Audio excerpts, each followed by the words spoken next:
ضروری ہے. شادی کیوں ضروری ہے؟ کن ملکوں میں؟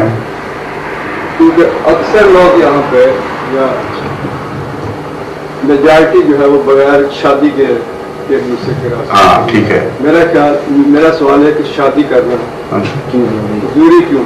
بہت اچھا. ان کا سوال یہ ہے کہ ان ملکوں میں یعنی خصوصاً اسکینڈینیوین کنٹریز میں یہ رواج ہے کہ بغیر شادی کے جوڑے اکٹھے رہتے ہیں، تو ان کے خیال میں یہ کامیاب زندگی چل رہی ہے. تو مذہب نے شادی کو پھر ضروری کیوں قرار دیا ہے؟ یہ سوال ہے. یہ سوال کا ترجمہ کر دیجیے پہلے. دراصل یہ ایک بہت وسیع پیمانے پر دہریت کا تجربہ ہو رہا ہے. یہ دنیا میں دو ہی طرح انسان اپنی زندگی کو ڈھال سکتا ہے، یا اس خیال سے کہ میرا ایک بنانے والا ہے، اس نے میرے لیے ایک نظام حیات مقرر کیا ہے، اس کے مطابق میں زندگی بسر کروں گا تو جس مقصد کے لیے میں بنایا گیا ہوں اس کو پورا کروں گا. دوسرا نظریہ حیات یہ ہے کہ کوئی بھی بنانے والا نہیں، ہم سب آزاد ہیں.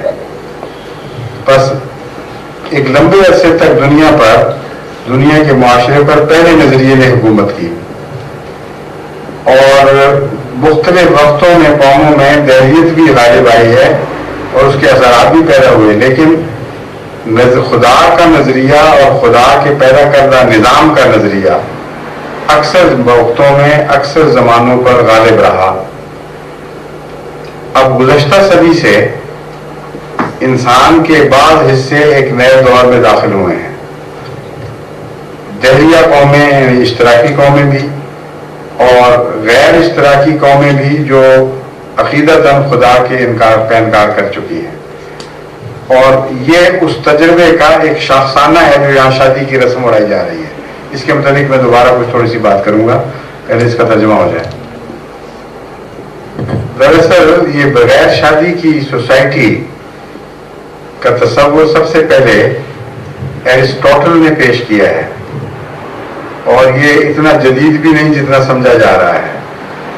اشتراکیت کا تصور بھی آغاز میں ایرسٹوٹل ہی نے پیش کیا تھا، اور اس کی آخری شکل یہ بنتی ہے کہ ایک اسٹیٹ لیس سوسائٹی ہو جسے انسان کا یوٹوپیا کہا جاتا ہے. اس میں کوئی اسٹیٹ بھی نہ ہو، کوئی انسٹیٹیوشن نہ ہو، ہر انسان آزاد ہو، جو چاہے کرے، جس طرح کے چاہے کسی سے تعلقات رکھے. تو یہ اسی کی طرف اسکینڈینیوین پیننسولا کا ایک قدم ہے جو آگے بڑھے گا. انسان کی عقل ایسی کامل ہو جائے آخر کہ وہ محتاج نہ رہے کسی تعلیم کی، کسی قانون کی، اور بچے بھی سارے اسٹیٹ کے ہو جائیں گے. اسکینڈینیویا میں جو یہ رجحان چلا ہے زیادہ، باقی جگہ بھی ہے لیکن وہاں شادی کی عدم ضرورت کے اظہار کے طور پر نہیں ہے. مثلا امریکہ میں، یورپ میں، دوسری جگہ وہ چند دن مل جل کر عیش کی زندگی بسر کرنا چاہتے ہیں رسپانسبلٹی کے بغیر، اور پھر شادی کرنا چاہتے ہیں. لیکن اسکینڈینیویا میں جو رجحان چلا ہے وہ یہ ہے کہ شادی کے بغیر ایک دوسرے کے ساتھ وہی قائم رکھیں تعلقات جو میاں بیوی اور جوائنٹلی گھر بھی چلائیں، اور یہ سمجھیں کہ کوئی ضرورت نہیں ہے انسٹیٹیوشن کی. جب تک ہم مل کے رہتے ہیں مل کے رہیں، جب الگ ہونا چاہیں آرام سے الگ ہو جائیں. یہ جو رجحان ہے یہ اس تصور کے قریب تر ہے کہ جہاں ہر بچے کی ذمہ دار اسٹیٹ ہو جائے گی اور کوئی فیملی نہیں ہوگی. دو وجوہات ہیں جو ذمہ دار ہیں اس رجحان کی یہاں.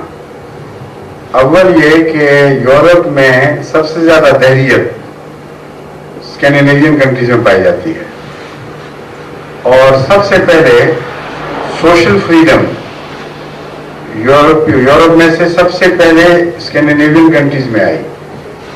ہاسٹلز میں لڑکیوں اور لڑکوں کا اشتراک کے ساتھ رہنا، اور دوسری پرمیسو سوسائٹی، اس میں بھی اسکینڈینیویا لیڈر ہے یورپ کا. تو دہریت اور یہ دونوں چیزیں اکٹھی چلتی ہیں. رسپانسبلٹی کا احساس کی کمی، جواب دہ نہیں آدمی کسی کو، مرنے کے بعد یہی ختم ہو جانا ہے، تو کیوں کسی قانون کی پیروی کرے؟ پھر ان وجوہات سے یورپ میں سے اسکینڈینیویا پہلے ایسی سوسائٹی کے لیے تیار ہوا۔ دوسرا ایک فیکٹر جس نے اس عمل کو تیزی سے آگے بڑھایا ہے وہ عورت کی آزادی ہے۔ اسکینڈینیویا میں عورت کی آزادی کے نام پر ایسے قانون بنے جنہوں نے بالآخر عورت پر ظلم کے نتیجے میں ظاہر ہونا تھا۔ چنانچہ اتنے حقوق عورت کو دیے گئے بیوی کو خاوند کے مقابل پر کہ جس وقت چاہے بیوی چابی اپنے قبضے میں کرے اور کان پکڑ کے خاوند کو باہر نکال دے اور سوٹ کیس باہر رکھ دے اور کہے کہ دوبارہ اس گھر میں گھسنا نہیں۔ غیر معمولی اختیارات عورت کو ملنے شروع ہوئے۔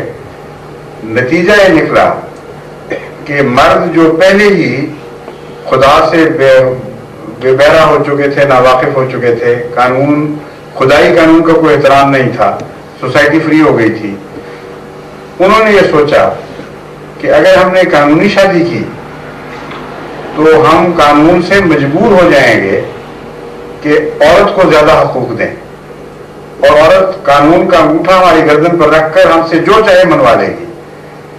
تو ہم نے عیش و عشرت ہی کرنا ہے، فری رہتے ہیں۔ اب عورت آزاد رہنے کی وجہ سے ہم پر حقدار نہیں ہے، دوستی ہے وہ برابر کی شریک ہے، اس میں مرضی ہے وہ دوستی رکھے، مرضی ہے نہ رکھے۔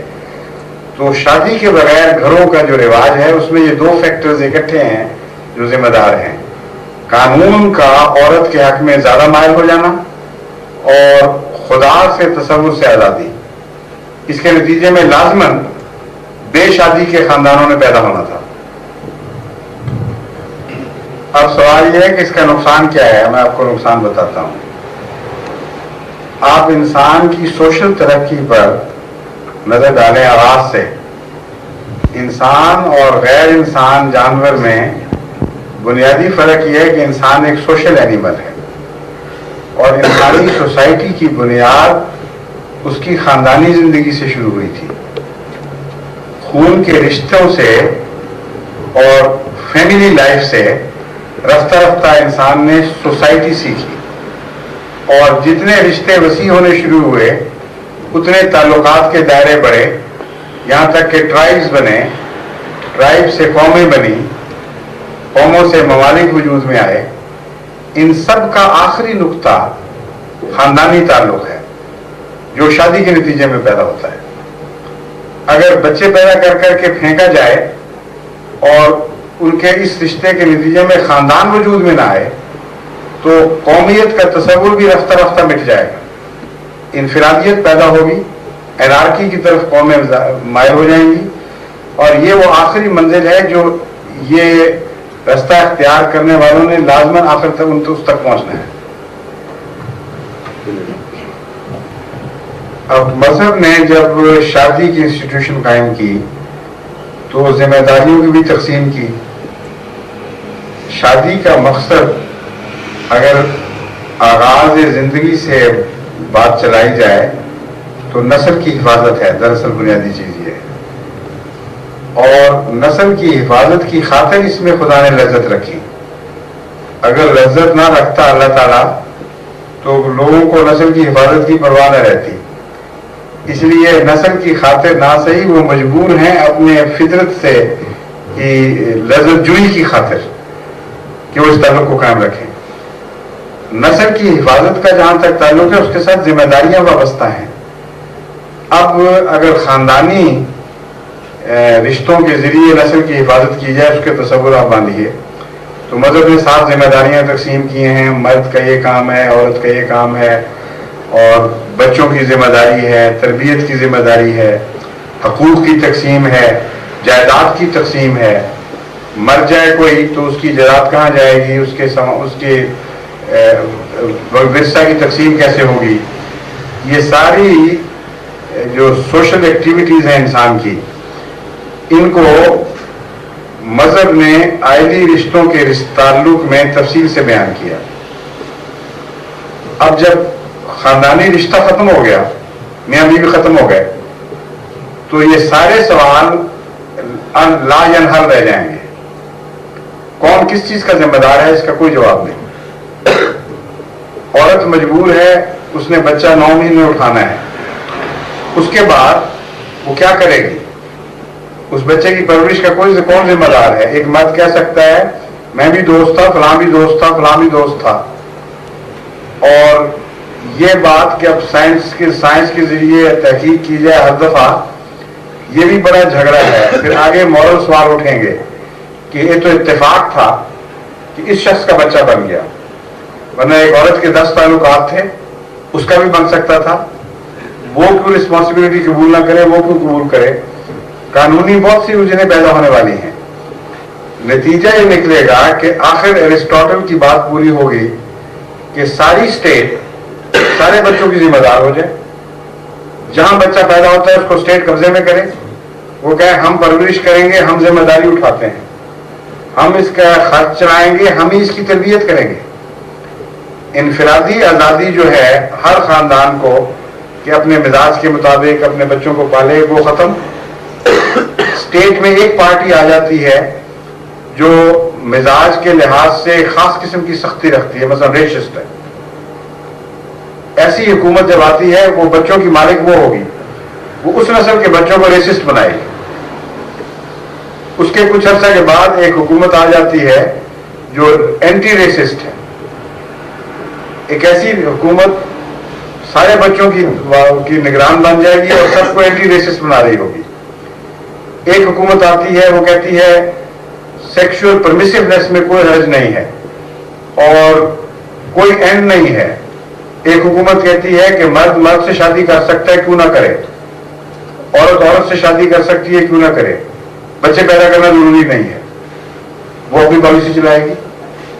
ایک حکومت کی آتی ہے وہ یہ کہہ سکتی ہے کہ اعلیٰ نسل کے لیے ضروری ہے کہ جس طرح اعلیٰ قسم کے جانور نسل چلانے کے لیے پالے جاتے ہیں, اس لیے عقل اور علم اور جسمانی قوتوں کے لحاظ سے بہترین سانڈ کا انتخاب کیا جائے انسانوں میں سے اور آرٹیفیشل انسیمینیشن کے ذریعے اس کی نسل جاری کی جائے.